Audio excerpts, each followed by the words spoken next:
Presenting a story from the country down under, Australia. I'm Brendan Jarrett and I go to NSW Public School. Mrs. Jensen is our teacher and she's telling us about Mount Canobolas. Mount Canobolas is not far away, but it's just up the hill. Yes, Brendan.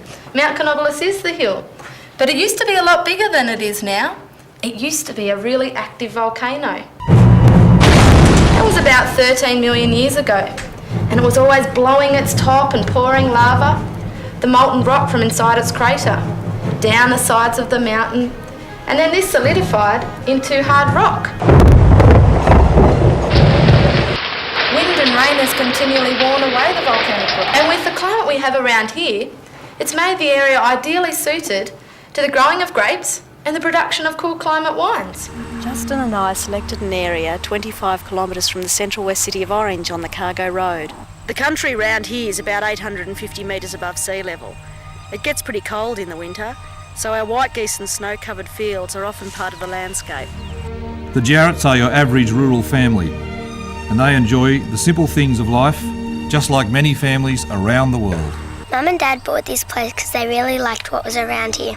They had always dreamed of growing grapes and making the kinds of wines that everyone liked without harming the environment. Yes, Justin and Pip wanted to become the kind of winemakers that saw the nurturing of the vines and the growing of grapes needed to be carried out with care. They genuinely believed that production of wine was not only a science, but an art as well. We've planted 135 hectares of grapes since 1995, including varieties like Chardonnay, Merlot, Shiraz, Marsanne and Cab Sav. In winter, when the leaves have fallen and the vine goes into hibernation, pruning is a demanding task that has to be done.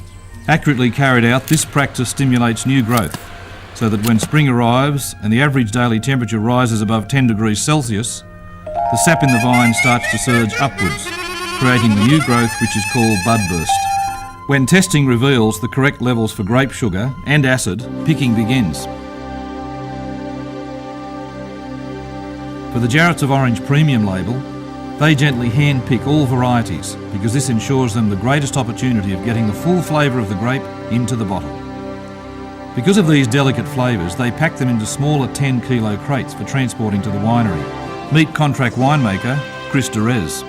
I come from a region called Burgundy in France. He makes the Jarretts wines using small-scale equipment at the Birken Hills winery in nearby Orange.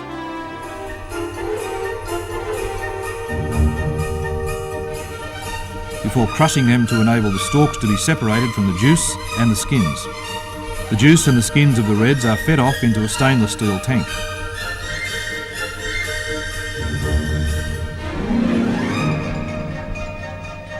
They are kept in this tank from 5 and up to 15 days, according to the desired style of wine they wish to achieve.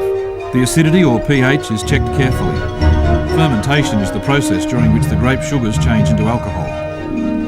During this process, Chris monitors carefully the sugar levels or baumé.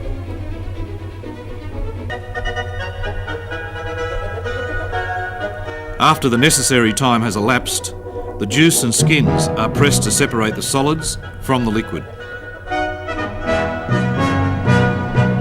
Because we are not dealing with a purely mechanical process, but one which involves human judgment, the results will not and cannot be standardised or even be completely predictable. Here at Jarretts of Orange, in our whites, we're particularly looking for some light, delicate flavours, a fairly crisp, acidic wine that fills your palate up and emphasises the cool climate of the region by some very delicate peaches and in different varieties. Yes, the Jarretts of Orange are colourful people, and one of the things they enjoy most is getting lots of fun from the industry they've become involved in. Well, Justin, you really look like you know how to carve a turkey. It's a goose, Terry. Is it really important to have a white wine with poultry? It really doesn't matter, Terry. Whatever takes your fancy. Try this and tell me what you think.